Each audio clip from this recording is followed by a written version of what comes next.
Hoje eu vou dar algumas dicas sobre alimentação no tratamento da constipação intestinal. Eu sou o Dr. Marcelo Werneck e esse é o Proctologia Sem Tabu.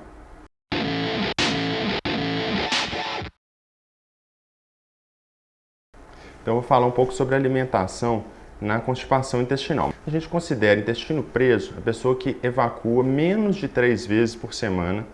Em geral, as fezes são duras em pelo menos 1/4 das vezes. Uma sensação de evacuação incompleta, então a pessoa sente que não saiu tudo pelo menos 1/4 das vezes. E um esforço excessivo para evacuar em pelo menos 1/4 das vezes. Então a gente tem que avaliar ao longo do tempo. A constipação intestinal normalmente não é um evento agudo, é uma coisa que vem ao longo do tempo. Tem alguns fatores associados com isso aí. Então o que vão ser esses fatores? Normalmente, ingestão inadequada de líquido, pessoa que ingere pouco líquido e a pessoa que ingere pouca fibra. E isso falando só na alimentação, porque nós temos vários outros fatores, como o uso de medicações, a questão dos íons, então sódio, cálcio no sangue, a gente tem que medir, alterações hormonais, outros problemas de saúde, então tudo isso a gente tem que avaliar. Mas só na alimentação a gente consegue resolver a maioria dos casos. Então vamos lá, a pessoa já consultou e não tem nenhum problema mais sério, já fez exames, já definiu que a questão é a alimentação mesmo. Então o que nós temos que fazer? Primeiro item, aumentar a ingestão de líquidos, principalmente água. Em geral, a gente considera 30 ml por quilo de peso. Então nós vamos pensar numa pessoa de 70 quilos, vai dar mais ou menos aí uns 2 litros de líquidos por dia. Pessoas mais leves, um pouco menos. Então vamos usar como referência mais ou menos 2 litros de líquidos. E isso não serve tomar tudo de manhã, por exemplo. A gente tem que ser ao longo do dia. Então distribuir. Sempre leva aquela garrafinha de água, aquela garrafinha comum, toma 4 daquela por dia ao longo do dia. O ideal é levá-la sempre com você, no trabalho, onde estiver, vai sempre tomando um golinho de água. Porque isso aí você vai criando o hábito de tomar líquido. E hoje em dia isso é muito incomum na nossa sociedade. No geral, as pessoas estão tomando pouco líquido. E isso é ruim, porque vai causando um ressecamento das fezes. E para o intestino isso é muito mais difícil de movimentar do que as fezes pastosas. Outra coisa que a gente tem que ver, acrescentar fibras na alimentação. E onde essas fibras estão presentes? Quem acompanha o meu Instagram sabe, eu já postei várias dicas de alimentação, depois confira lá, @dr.marcelowerneck. As fibras estão presentes nos vegetais. Alguns vegetais têm mais, outros menos. Então os vegetais de folha, com certeza tem uma quantidade de fibra, mas os que mais têm fibra são os cereais. Então é isso que a gente tem que acrescentar na nossa alimentação.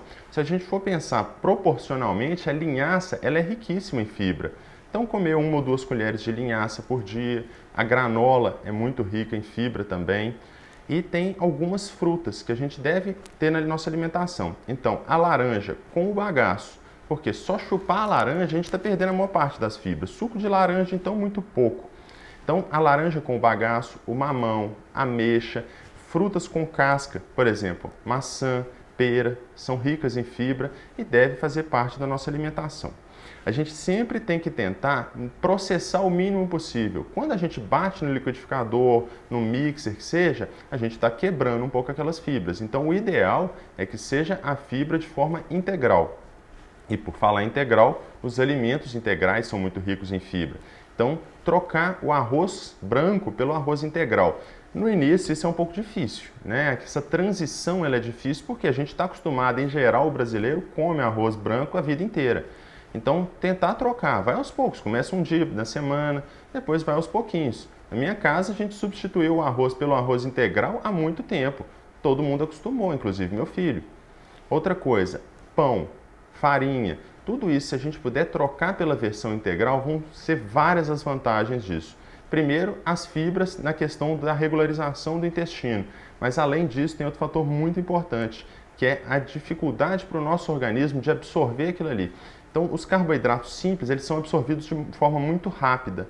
Isso aumenta o índice glicêmico deles. Quando a gente come um alimento integral ou associado com fibras, a gente diminui a velocidade de absorção.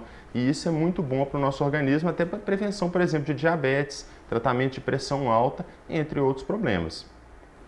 Outra questão são os iogurtes ricos em fibras. Nós vemos na televisão vários iogurtes prometendo regularização do intestino. Claro que não é aquela maravilha, nada vai resolver totalmente o problema dessa forma milagrosa, mas é um acréscimo de fibras, então é uma solução. Vamos acrescentar isso na alimentação também, ter essa regularidade, ingerir um iogurte.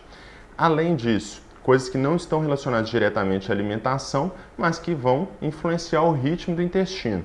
A questão da atividade física. Atividade física regular, aeróbica, de baixa intensidade é excelente para regularizar o intestino.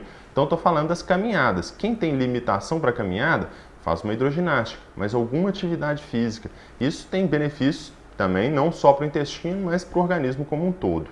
E por último, a questão da posição na hora de evacuar.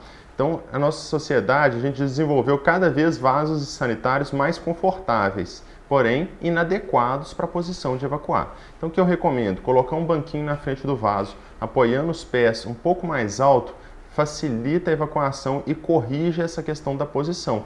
Nosso organismo foi feito para evacuar agachado. Se a gente pensar evolutivamente, o ser humano não tinha vaso para evacuar. Então, na evolução, a gente foi feito para evacuar agachado. Apoiando os pés mais alto, a gente vai corrigir essa questão da posição. Obrigado por assistir meu vídeo. Clique aqui no cantinho para se inscrever no meu canal. Fique à vontade para deixar comentários, eu sempre respondo a todos. Esse é o Proctologia Sem Tabu.